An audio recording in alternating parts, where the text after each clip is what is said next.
P थी और कल को वो कहेगा, ये मैंने सुना लोगों से। लेकिन आप ये कहिए कहीं से तो शुरुआत होगी। शराब पीनी आप अपने घर पे पीजिए ना।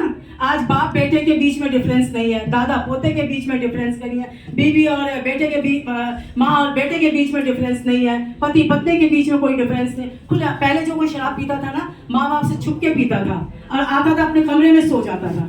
आज क्या, बाप ही कहता जा बेटा ले आ, बेटा कहता बाप से बोतल दे दो। तो आप लोग इसका जो है विरोध करिए। और एक आप लोग ने जो बताया ना प्री वेडिंग शूट, आप कभी भी जाइए उस पंडाल में जहाँ वो टीवी लगे रहते हैं, आप देखिएगा किस तरह से पिक्चर्स उस पर चलती है। हम जैसे जो लोग हैं ना, हमारी उम्र जैसे, उनकी निगाहें नीचे रहती है, ऊपर देखकर तो कोई भी उसको टीवी को नहीं देखता है, क्योंकि किस तरह का वो वहाँ पर वो चलता है। तो मैं आपसे कहूँगी क्या पवित्रता रह गई उस शादी के बंधन की। जो शादी के बंधन जो आप लोगों तो शादी के बाद की जो सब चीजें होती है, वो तो आप लोग सब प्री वेडिंग शूटिंग में सब कुछ हो जाता है। मैं खुले बोलती हूँ। एक मैं लड़कियों से बोलना चाहती हूँ, आज जितने ये जो केसेस होते हैं, मैं आप लोगों को कहती हूँ आप लोग अपना पहनावा ठीक करिए। मैं बहुत डंके की चोट पे इस चीज को कहती हूँ, ठीक है आपने जीन्स टॉप पहना, पूरे कपड़े पहने, ये क्या है कि घुटने से फटा हुआ, टांगों से फटा हुआ, यहाँ से फटा, ये कोई संस्कृति है हमारी? फिर हम लड़कों को दोष देते हैं, फिर हम लड़कों को दोष देते हैं। क्या मैं साड़ी में अच्छी नहीं लगती आपको? क्या मैं सलवार सूट में अच्छी नहीं लगती?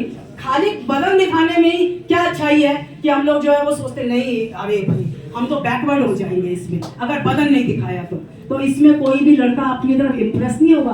फॉर द टाइम बीइंग वो आपकी तरफ इम्प्रेस होगा। वो अगर ये कहेंगे आप शादी कर लो, वो मना कर देगा। ख्वाब होते हैं लड़कों के कि हमें फिल्मी एक्ट्रेस चाहिए, लड़कियों के होते हैं फिल्म एक्टर चाहिए, लेकिन धरातल में उन्हें वही चाहिए जो अपने घर परिवार और अपने समाज को संभालने वाली है। आज मैं दो चीज बोलना चाहूंगी कि आप लोग ही हैं, लड़कियां सबसे ज्यादा विरोध कर सकती हैं, क्योंकि मैंने उत्तराखंड आंदोलन में देखा था कि लड़कियों ने, मतलब लेडीज जो है वो इतना सारे दिन निकलती थी घर से बाहर। आप लोग विरोध करिए, अपने माँ बाप से बोलिए प्री वेडिंग शूटिंग हम लोग नहीं होने देंगे। एक पवित्रता खत्म हो जाती है।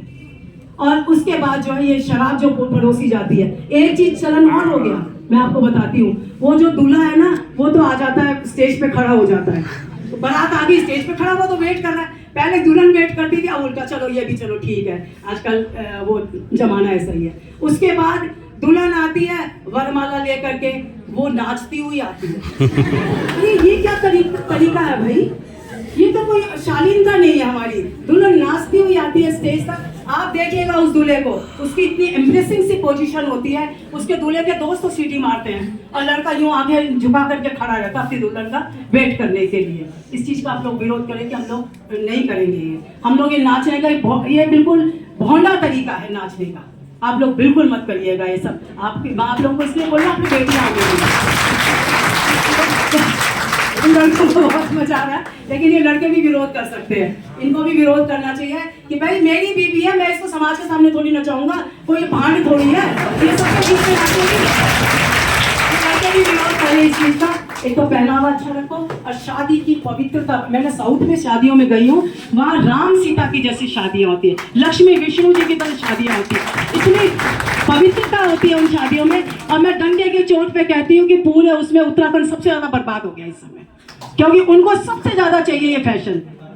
तो अब आप लोगों से मैं विनती करती हूँ, और मेरे शब्द किसी को खराब लगे हों, आप लोग मेरे बच्चों, फिर भी मैं क्षमा चाहती हूँ कि मेरे शब्दों को अदरवाइज दे रहे। मेरे तो बच्चों की शादियाँ हो गई है, तो इसलिए मैं क्या कर सकती हूँ, और नातियों को जब तक होगी तब तक तो मैं भगवान के पास चली जाऊंगी। पर आप ही लोग मेरे बच्चे हो, आप ही लोगों से अनुरोध करूंगी कि आप लोग जो है इस समाज में एक जागरूकता लेकर के आइए और एक बार पहल करेंगे हर घर में ये चीजें होने, क्योंकि सबको दुख है। ये शराब परोसना, ये दुल्हन का इस तरह से नाचना, दुल्हन का इस तरह से वरमाला ठीक है, वो एक अच्छा है, एक जिंदगी भर की यादें हैं, कोई भी चीज खराब नहीं है, लेकिन असभ्यता से उसको अगर आप परोसते हैं तो वो खराब है। इन्हीं शब्दों के साथ धन्यवाद। भूतपूर्व नगर पालिका अध्यक्षा सुधा गुप्ता जी महिलाओं को लेकर के इस खास जो आज प्रवेश वर्तमान उसको जगाने का प्रयास द्वारा जो किया गया, उसके लिए काफ़ी अपनी बातें रखी मंच के माध्यम से। वर्तमान प्रवेश को बदलने के लिए लगातार प्रयास किया गया और इसी के साथ हिंदी दिवस पर शुभकामनाएं देते हुए अपनी वाणी को विराम देती हुई